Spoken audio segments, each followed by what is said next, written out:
I'm on the moon. I'm on the moon. And the excitement, the wonder, the thrill, the adventure of it all. And as Buzz Aldrin described it, it was this magnificent desolation. 6 kilometers away from the lunar module, on a silent ridge where even Earth had disappeared from the sky, Apollo 16 astronaut Charles Duke stopped his rover after spotting something impossible. A massive 100-meter wall made of sharp, angular blocks on a world where nothing should exist.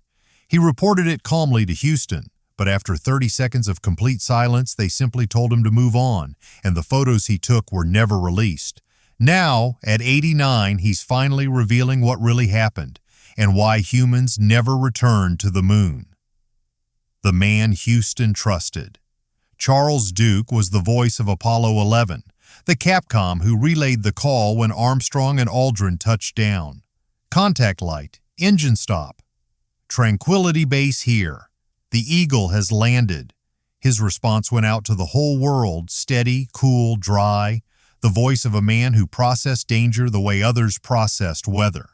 He joined NASA in 1966, selected from thousands of candidates. United States Air Force test pilot, he flew some of the most advanced jets in the military inventory before he ever sat in a spacecraft. Precision was his language. Facts were his religion. He wasn't a man who exaggerated. He wasn't a man who imagined things. The program selected people like Duke precisely because they could be trusted to report what was real. 3 years after Apollo 11, he got his own mission. Apollo 16, April 1972. Duke and Commander John Young descended to the Descartes Highlands on April 21st and stayed 71 hours, longer than almost any crew before them. They drove the lunar rover for miles across terrain no human eyes had ever seen. Collected samples from craters and ridgelines, ran every experiment on the checklist. NASA called it one of the most successful missions ever flown. Every objective met, every box checked. Duke came home with hundreds of pounds of lunar samples, hundreds of photographs, and a mission debrief so thorough and unremarkable that it generated almost no controversy. That's the official version. What the footage shows. Go back and watch the unedited mission recordings, not the highlight reels, the full uncut footage, and something is wrong. There are moments where Duke freezes mid-step completely still.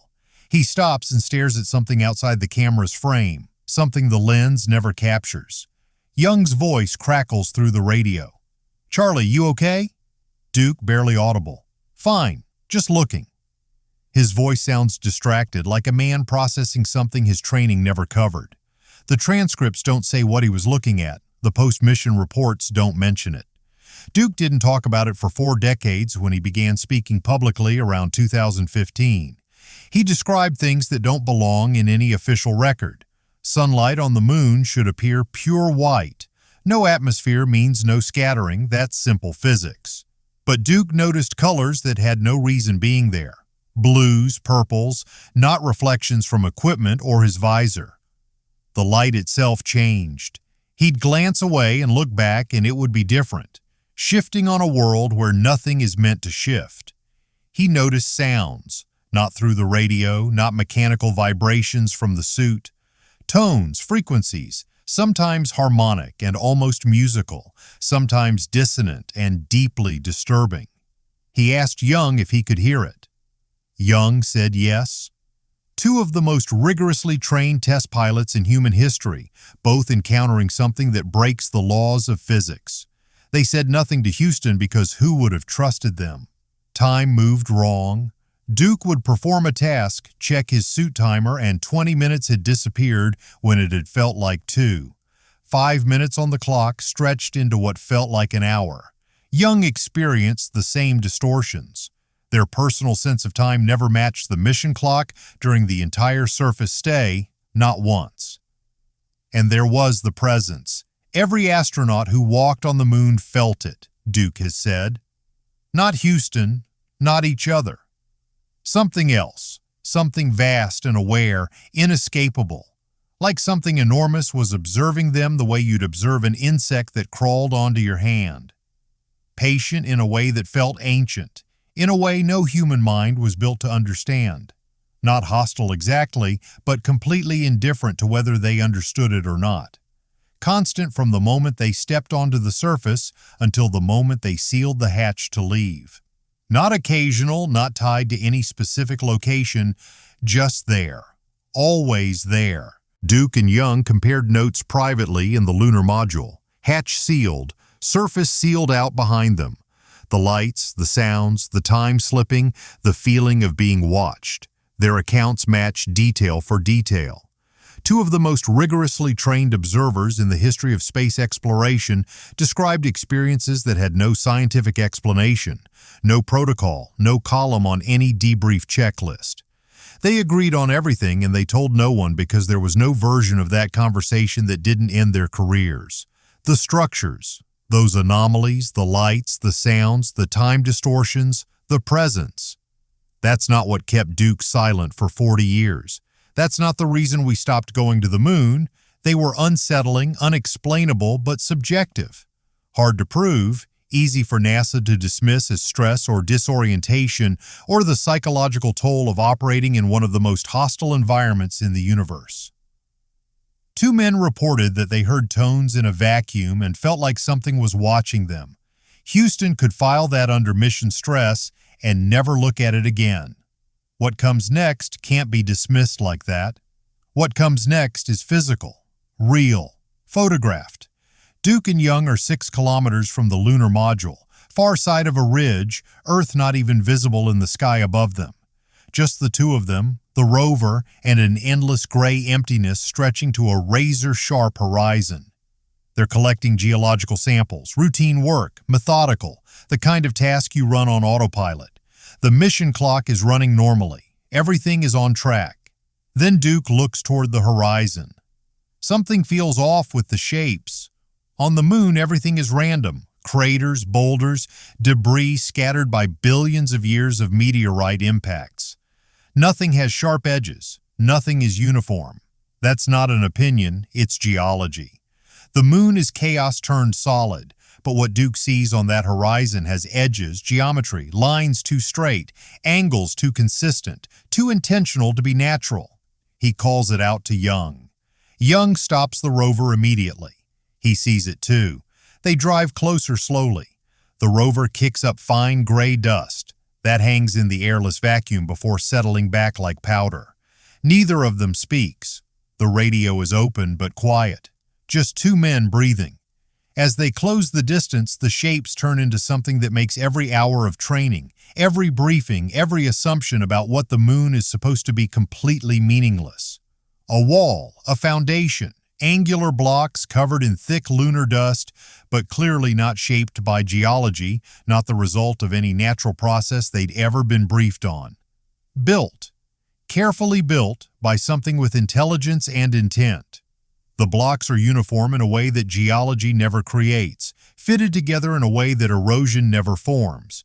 Duke has said he knew instantly, the way you know the difference between a rock formation and a building, the way your brain resolves unclear shapes into something definite the moment you're close enough. There was no uncertainty at close range, none. Duke estimates it at roughly 100 meters in length, disappearing into the regolith at both ends like the exposed spine of something vastly larger buried beneath, like they were seeing a few visible vertebrae of a structure that the moon had been slowly swallowing for an unimaginable stretch of time. The strange colored light Duke had been noticing throughout the mission is stronger here, more intense. Blues and purples shifting across the surface of the blocks as if the structure is bending light around itself. The harmonic tones they'd been hearing are louder now, almost directional, as if the structure itself is the source. Duke keys his radio, calm and precise. Geometric formation, not natural, appears constructed approximately 100 meters in length, requesting guidance. Silence, not the normal 1.3-second signal delay. He knows the cold, 1 Mississippi response. That's the rhythm Duke has internalized over years of mission training. This silence stretches. 2 seconds, 5, 10. Duke and Young look at each other. Duke calls again. Houston, do you copy? Nothing. 20 seconds, 30. He can hear his own breathing inside the helmet, the hiss of the suit's oxygen system, the faint crackle of the open channel. He looks back at the structure. Still there, still real, still impossible. And from Mission Control, 240,000 miles away, a room full of the sharpest engineers on the planet monitoring every breath, every heartbeat of this mission. Absolutely nothing. Two men standing on the moon, completely alone, staring at something that shouldn't exist. And the only people who can hear them have gone deliberately quiet. If you haven't subscribed yet, do it now. Because what Houston said next is the part they've never wanted public. When the response finally comes, the voice is flat and controlled. No curiosity, no alarm, no follow-up questions. Continue with planned EVA sample collection activities. That's the entire reply to two astronauts reporting possible artificial structures on the moon. No request for detail, no shock, just a cold instruction to move on, as if they already understood. But Duke and Young don't move on completely. They take photographs, dozens of them. Close-ups of the blocks, wide shots showing the structure against the horizon, context photos from every angle they can manage before Houston repeats the order. Duke has said those images were crystal clear. He pressed the shutter himself. Those photographs have never been released, not a single one. Duke has asked NASA about them for decades. The answers keep changing. Classified for technical reasons, lost during archival transfer, image quality too poor for public release. Each answer is different. None of them stand up.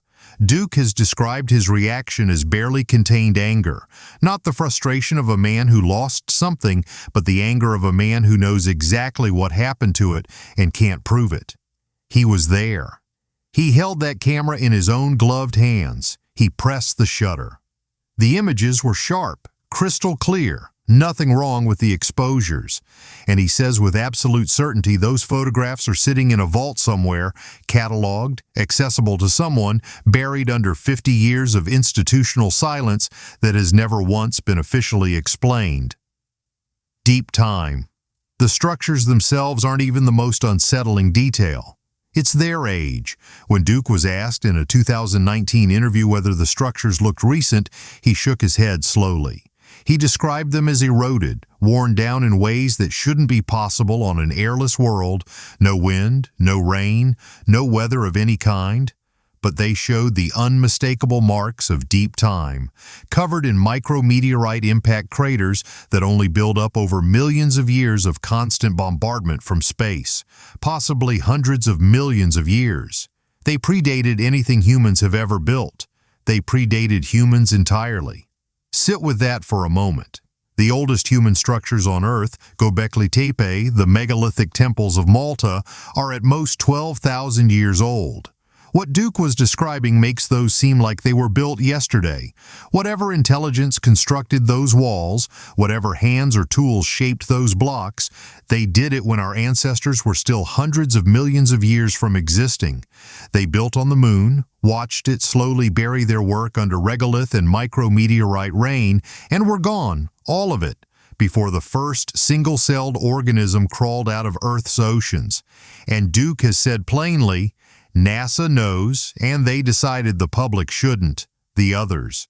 Duke wasn't alone in what he saw. In 2017, most of the surviving Apollo moonwalkers gathered privately. Old men in their 80s, the only living human beings who had stood on another world. It was the first time any of them said it out loud. Duke has described the conversation. Everyone had anomalies, different things, different missions, none of it matching what NASA told the public. They stayed quiet because no one would have believed them until they were old enough that reputation no longer mattered more than truth. Buzz Aldrin described a monolith-like object on Phobos, one of Mars's moons, and said it needed serious, immediate investigation. No hedging, no backing off. Edgar Mitchell came back from the moon in 1971 a changed man and spent his final years stating clearly that extraterrestrial intelligence is real and governments have known for decades. Interviewers offered him easy ways out. He never took them. Al Worden, who orbited the moon on Apollo 15, told an interviewer directly that he believed humans descended from beings who came from somewhere other than Earth. The interviewer laughed nervously. Wharton didn't blink. Decorated military officers, PhD scientists, men chosen from thousands with everything to lose by speaking. In their final years, free from NASA's institutional grip, they all arrived at the same place.